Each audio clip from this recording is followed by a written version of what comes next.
আজকে তো হাতপত্রে এখানে আছে, ওখানে লক্ষ লক্ষ লোক যাবে, ক্যামেরাও যাবে, ওটা অন্য জিনিস, ওটার প্রয়োজন আছে, কিন্তু এই ধরনের জিনিস কিন্তু অত্যন্ত প্রয়োজন। এটা শুধু স্বল্প স্থায়ী না, লং রানে এই ধরনের এক্সারসাইজ অনেক জরুরি। আমরা তো এখানে অনেকে আছে, আমরা তো দায়িত্ব নিয়েছি। আমি সাধারণত বলি we have not assume power, responsibility.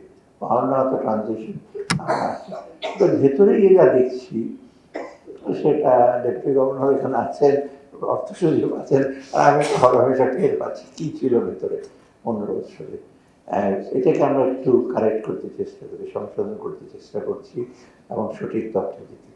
তবে এই ডেভেলপমেন্ট ফিল্ডে আপনাকে যে কোনো না শুধু অর্থনৈতিক উন্নয়ন, সামাজিক উন্নয়নের যে তথ্য বিশ্লেষণ এবং তথ্য সংগ্রহ অনেক অনেক এটা বিশেষ। এই জন্য আমরা বলি না ডেটা ম্যানেজমেন্ট, তারপর ব্যবস্থাপনা। আমরা তো বিভিন্ন দাতা সংস্থা গভর্নমেন্টের সাথে এই বিষয়ে প্রশ্নের সম্মুখীন হচ্ছি যে তোমাদের রিসেন্টলি আমাকে বলি তোমার ডেটা ঠিক আছে তো। আমি বলি তুমি নিঃসন্দেহ করতে পারো যে ইনফ্লেশন বেশি দেখছো, অন্য সম্মিলদেরকে 9 করে দেওয়া হতো, 8 করে দেওয়া হতো, আমরা 11-12 যাই আছে।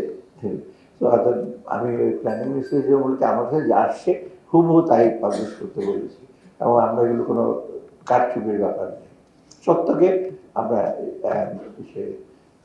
শেষ করে। গান্ধীর একটা কথা যে প্রিয় মিথ্যা যন্ত্রণাদায়ক, মানে সত্যি সত্যি কারণ মিথ্যা কথা বললে খুব ভালো লাগে ভেতরে, কিন্তু এটা কোনো আসলে মিথ্যা কথা বলাটা যতটা সময় অ্যাভয়েড করা উচিত।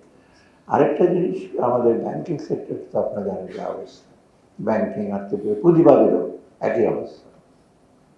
সেটাকে কিছুটা রিফর্ম করার চেষ্টা করি।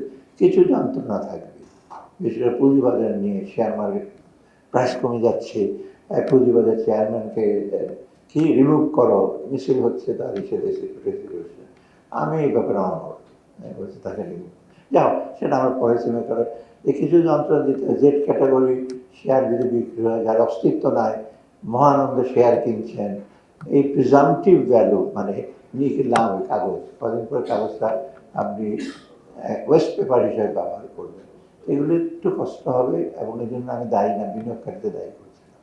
যারা প্লেয়ার ভেতরে, যারা রেগুলেটর, তাদের অনেক